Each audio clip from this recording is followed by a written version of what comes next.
ఇంకా లాభం లేదు. అటు ఇటు చూసిరా అప్పుడు ఇటు చూసి నడకమ్మ కాలేదు. మరి నీ నాయనం కాదు అక్కడ చూడగా అంత సుందరాన్ని చూశాడు సంసోను. అయితే వెళ్ళిన పని మర్చిపోయాడు. దేవుని యొక్క మార్గములకు మళ్లించడానికి అనుకున్నాడు. ఇక ఫిలిస్తీయుల యొక్క మనస్తత్వం మార్చి మహోన్నతుడి ప్రేమ ఎరిగేలా చేయాలనుకున్నాడు. అవునవును. కానీ ఆ తిమ్మరాజు కన్యను చూసిన మరుక్షణమే మనసు మారిపోయింది. ఎలా ఉన్నాడయ్యా? అందమైన కలిగినటువంటి తిమ్మరాజు యొక్క కన్యను చూసనుకుంటున్నాడు. అయ్యా ఆమె అందమొగుడు తాడా, ఆమె అందమొగుడు తాడా,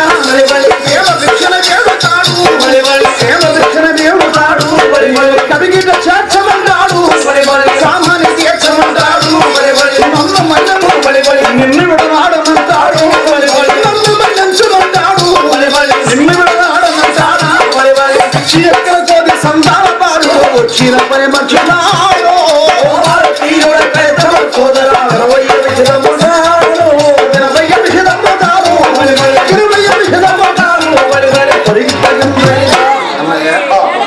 సున్నమని కలిగిన ఒక సుందరాంగిని చూసినటువంటి అది కుదరా ఆ నవయవనస్సైన సంసోనుతను మైమర్చి ఆ యొక్క కన్యక ఈవిడ నాకు భార్య ఎంతో బాగుండును అనుకున్నాడు. ఈవిడతో నాకు జీవితం పంచుకోవాలనుకున్నాడు. ఈవిడ నాకు భార్య కావాలనుకుని మనసు అనుకుని తన తిమ్మరాజు పట్టణానికి వెళ్లకుండా అయ్యో తిరిగినాడు తల్లిదండ్రులు దాపునకు తల్లి వచ్చినా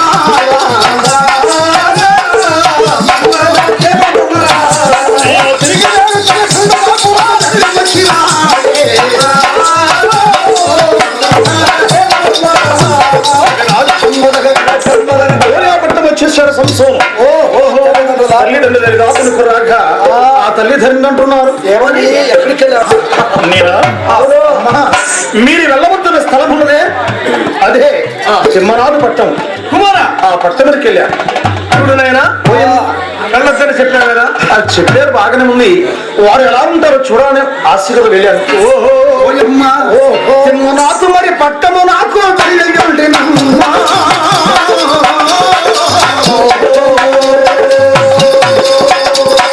చిన్ననాథు మరి పట్టము నాకు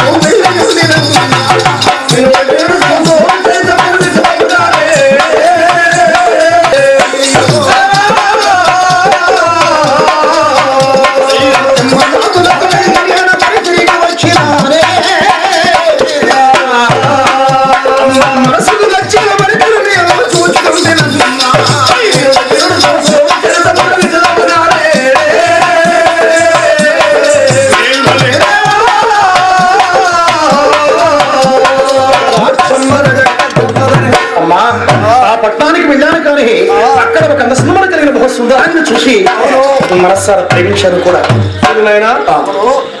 అవును కావచ్చు, అయితే కావచ్చు మన జాతిలో ఒక అమ్మాయిని చక్కగా వివాహం చేస్తున్నాయి. అంటాడు సంసోను అమ్మా ఏరి కోరు కొన్నట్టు కన్యాను యావ విడుకునమ్మా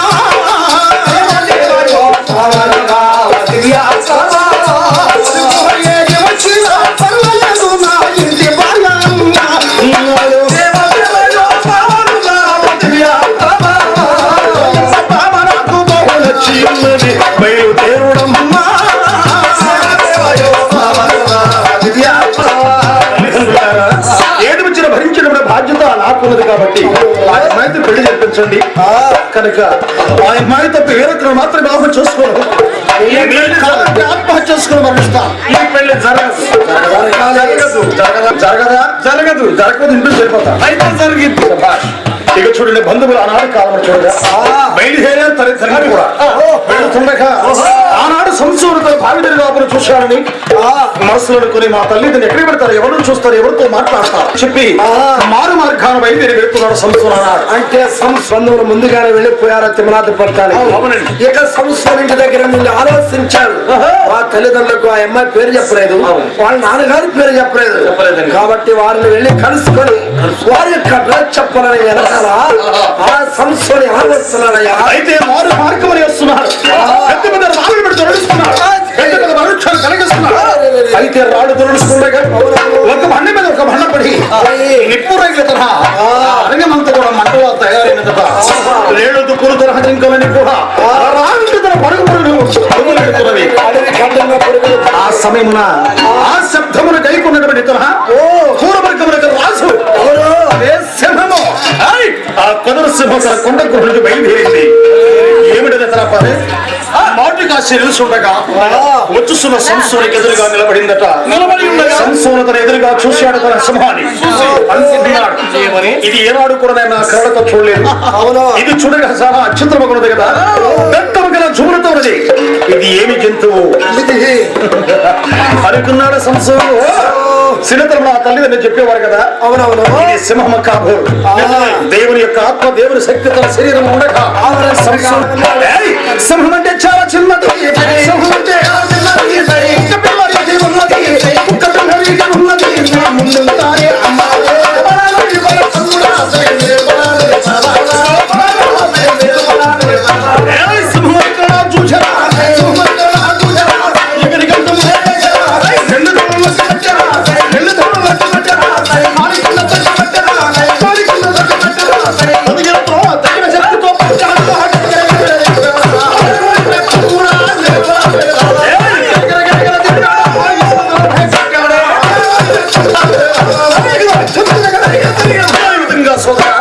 దేవుని యొక్క శక్తితో సింహులను ఎవరి చేత రెండు చేతులు బట్టి కోరికల్లో తొక్కి గిరగిర గిరగిర గిరగిర తిప్పి విసిరి ధరపై కొట్టగా వెలుగుల వాడుతూ ఆ యొక్క సింహము తన వీడిపోయిన ప్రాణములు విడిచింది.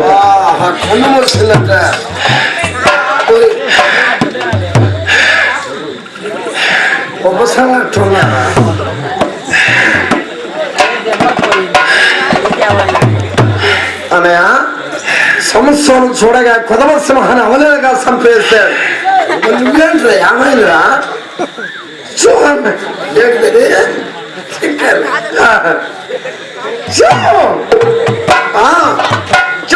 రెండు చేతులు పట్టి రెండు దవలకి పట్టి కాలి కింద తొక్కి పట్టి పట్టుపట్ట పట్టుపట్ట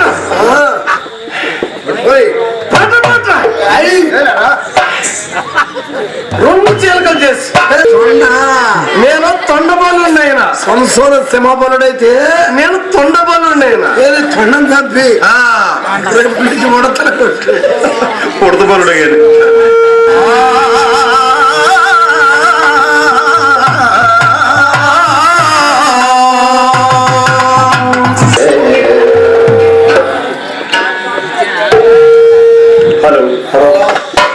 ఎవరి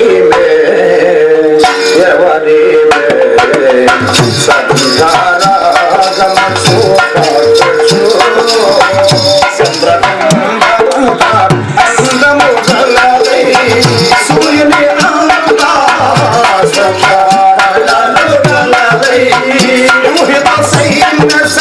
ఎవరి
నలుగా నడసు కన్యక గోపుర రూపము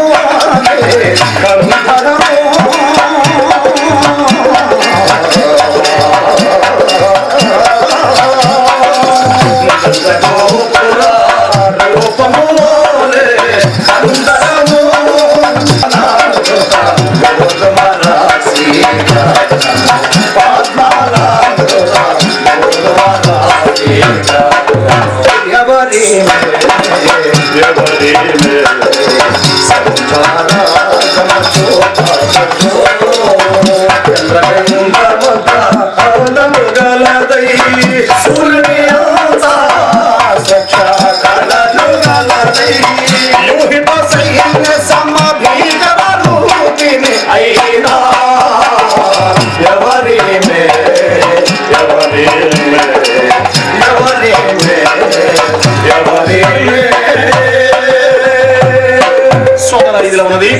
ఆనాటి కాలంలో సంసోను తన తల్లిదండ్రుల దాపులకు వెళ్ళటానికి సింహములతో రెండు అస్తములతో సంపివేసి దేవుని యొక్క శక్తితో తల్లిదండ్రుల దాపురికి వెళ్ళారు.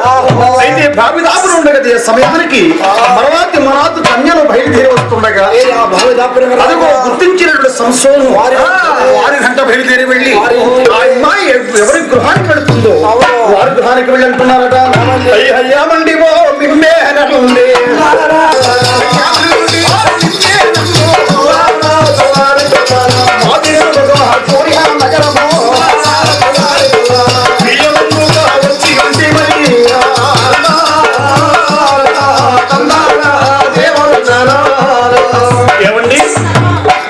అక్కడికి వెళ్ళి యమనాథ కన్యను చూసిన సంసోను వారి బంధుమిత్రాలను కలిసి వెళ్ళి వారి ఆచార ప్రకారముగా వారి సిద్ధాంతం ప్రకారంగా 7 దినముల విందు జరిపించాలని ఏర్పాటు చేసి తిరిగి తన వృత్తాన్ని చించుకుని తిరిగి తన వారి గృహానికి చేరుకున్నారు.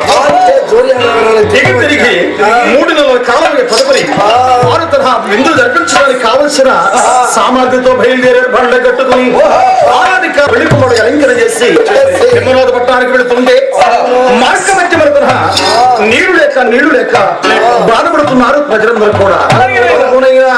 పది పెట్టి చూసినా కానీ సుక్క నీరు గుక్కడ తన గొంతు తడుపుకోవడానికి సంసోను అయ్యో సంసోను అయ్యో దాహము దాహము దాహము ఎడు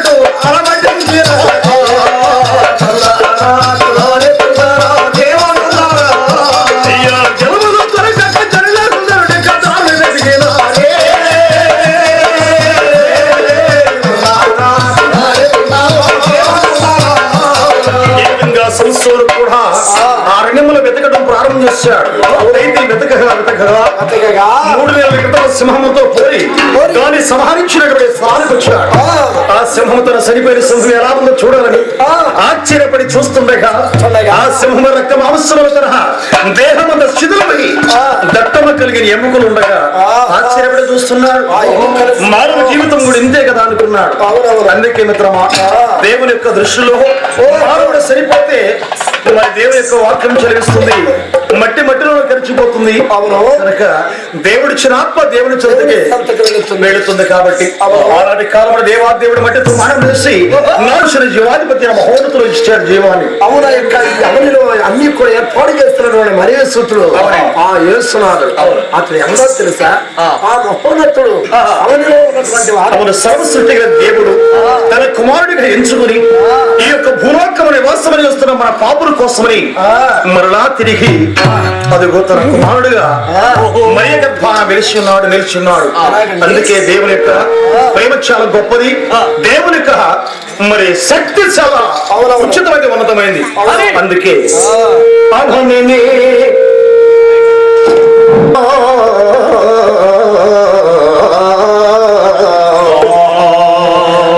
పరిమళ సునామమునా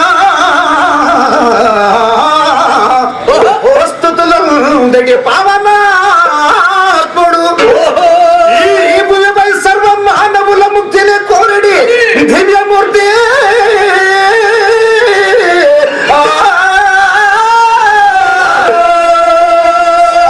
అభినవ శక్తి చూసి మిత్రరత్నమా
మరి కాబట్టి నాటిక దేవుని యొక్క శక్తితో ఆ సింహమును సంహరించిన స్థలానికి వచ్చాడు సంసోను. మరి అందువలన తన కలేభరాన్ని చూశాడు, దత్తముఖిని ఎముకలు ఉన్న చీరమని చూశాడు. ఒక చక్కని తేనె కనిపించగా ఆ తేనెను లేపి తన దాహం తెచ్చుకున్న సంసోను తిరిగి తల్లిదండ్రుల దాహము కూడా తెచ్చాడు, బంధువుల దాహం కూడా తెచ్చాడు.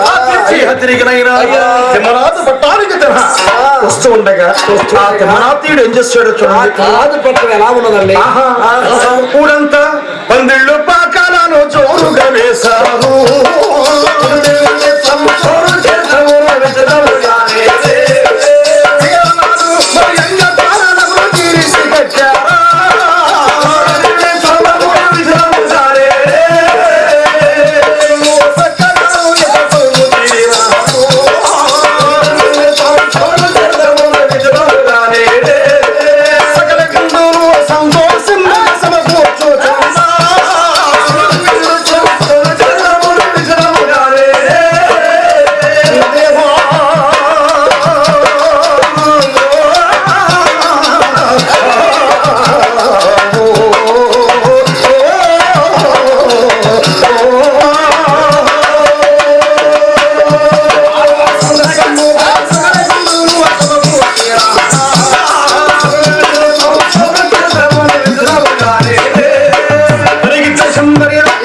సోదరా చక్కగా పచ్చని తోరణాలు కలకలాడిపోతుంది. అవునా?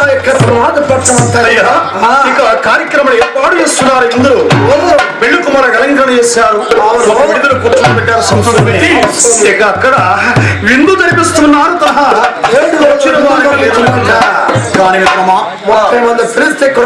అక్కడ 30 మంది కలిసి సంసోన దరిదాపులకు వచ్చి అనుకున్నారట. 7వ క్రైస్తవుడు మన కన్య వివాహం ఆడటానికి వచ్చారు. 7 దినముల విందు జరిపిస్తున్నారు. కనుక ఈ పెళ్లి జరగటానికి మనం ఎక్కడ మంచి జరిగితే అక్కడ చెడు చేయటం మన పని. కాబట్టి పెళ్లి చెడగొట్టి వాడిని చూస్తాం. ఎవరు మీరే పెళ్లి కుమారుడు? ఊరి ఏంట్రా మీ 30 మంది కలిసి ఒక చేత్తో మట్టి జరిపిస్తా. కనుక మరి సిద్ధమండి చెప్పండి. వీడు ఉన్నా అంటాడు, వీడు కొట్టినా కొడుతున్నాడు, వీడు కొడితే మనం లేక. అవును చూడ సంసో సరదాగా అన్నాం. అవును మా లెక్క ఎట్లుందంటే బెదిరోళ్ళు ఉన్నారు అనుకో. కందుకూరు దాకా గురికేస్తాం. కందుకూరు వారు గురిస్తారు. బెదిరోళ్ళు ఉంటే ఒకవేళ అక్కడ కనుక వాళ్ళు ఎదురు తిరిగారనుకో సత్తుపేళ్ళు పెచ్చు అక్కడికి ఎందుకు గురికించాలా? ఎంత దూరం ఎందుకు కొరకాలరా? సరే కానీ చిన్న చిన్న కట్టుకథలు ఇప్పుడు కథలు వేస్తూ వివాహముని చెడగొట్టాలని ఆలోచన కలిగింది. అందులో సంసోను కూడా చిన్న కట్టుకథ వేస్తున్నాడుట వారితో.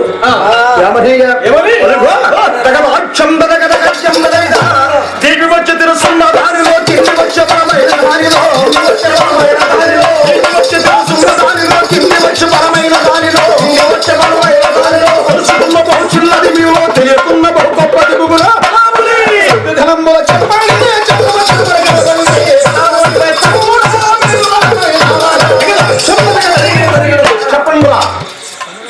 ఓయ్ టీ తాగిన తర్వాత ఎక్కడగా చెబుదాం.